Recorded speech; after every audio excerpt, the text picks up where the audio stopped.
Hey everybody, and welcome to a special episode of Will Draw Reviews. Today, I'll be drawing some artwork from the upcoming game, Doom Eternal.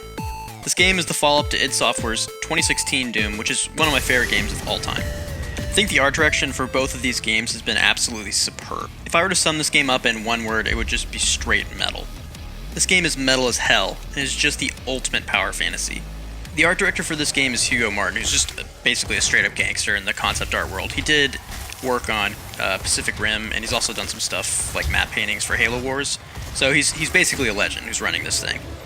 Hugo's a funny guy, and if you ever see him interview, you can see his personality definitely translates into the macabre humor found in the Doom games. I'll be drawing the new design of the Doomslayer, which if you've never played the game, is the player character.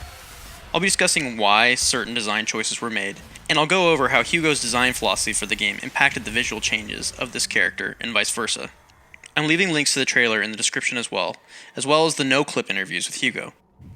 Now that all of that is out of the way, let's draw some Doom. As I get started, I start with simple shapes, so I can more easily gauge the proportions of the piece, without bogging myself down in details. The Predator suit he is wearing is a pretty complicated piece of design, so it needs to be approached in a way that focuses on large ideas to small ideas, otherwise it's really easy to get overwhelmed. While I'm blocking this thing out, I want y'all to notice the segmentation of the plates of armor along the abdomen, and the lack of plating on the upper arms. While this obviously just looks dope, and makes this layer look like a monster, it also makes sense from a game philosophy perspective. Doom is a game about speed and push-forward combat. If you stand still, you're gonna die. Now these segmented plates and the lack of arm plating is something that allows for greater movement by the player character. So this means the design of the game is being reflected in the design of the character. And this happens all over the place. So for another example, is this gigantic knife he just has strapped to his arm. At first glance, it seems as another successful attempt to make the character look even more badass, but there's actually more to it than that. A big component of the original Doom and Doom Eternal will be the glory kill mechanic. The mechanic is one where the player just gets to finish an enemy off in the most gruesome way possible, and the player's rewarded with health and ammo afterwards. While this looks cool, the mechanic is something central to the game, as it allows players to keep pushing forward and gain health, while also killing their opponents. If you don't use this feature, you're basically hosed, so it's important to get the player to want to use it. From a design perspective, adding a giant knife is going to make the player want to use the mechanic more often. Everyone knows it's universally cool to kill shit with a giant knife. You can see in the general design language, used all over this character, that it helps sell the power fantasy that is Doom. One of the cooler ideas this game explores is that it reverses a common trope in video games and media in general. This trope is that you're supposed to be afraid of your enemies in games. If you play a lot of video games, a lot of times a fight is something you're trying to avoid, or it's a consequence of unsuccessfully doing something. But in Doom, it's the opposite. I mean, like, this guy is looking to kick some ass. The enemy is literally shitting their pants when you walk around the corner. And who wouldn't? I mean, look at this dude.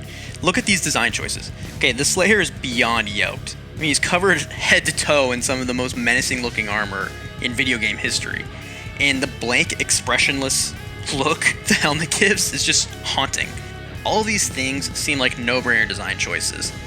But it really is important to know that this is all thought out meticulously by the designers. I mean, imagine if everything about the game was the same. Like, the combat was the same, the enemies all look the same, you're in the same environment, but you're running around as like Peter Pan. You wouldn't buy into it. It's laughable.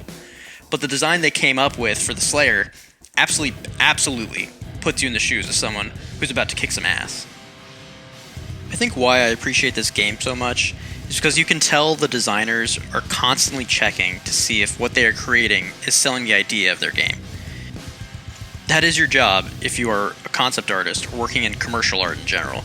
You're a merchant of ideas. It's not really about making pretty pictures, it's about using art as a tool to sell the idea you have or of your client.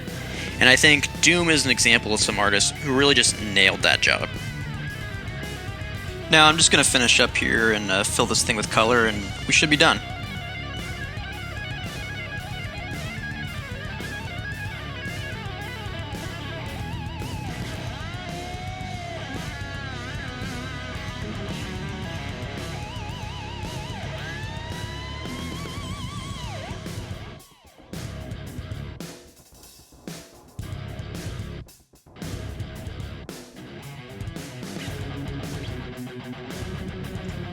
So here's the finished drawing. I posted it on my Instagram, so if you want to take a look, go and check it out there. The link is in the description. That's all I have for today. I really want to thank Hugo Martin and all the people over at id for making this game, and I want to thank everyone for watching this video. If you made it this far, take the time to like and subscribe, and I'll be back next week with another video. Thanks everybody.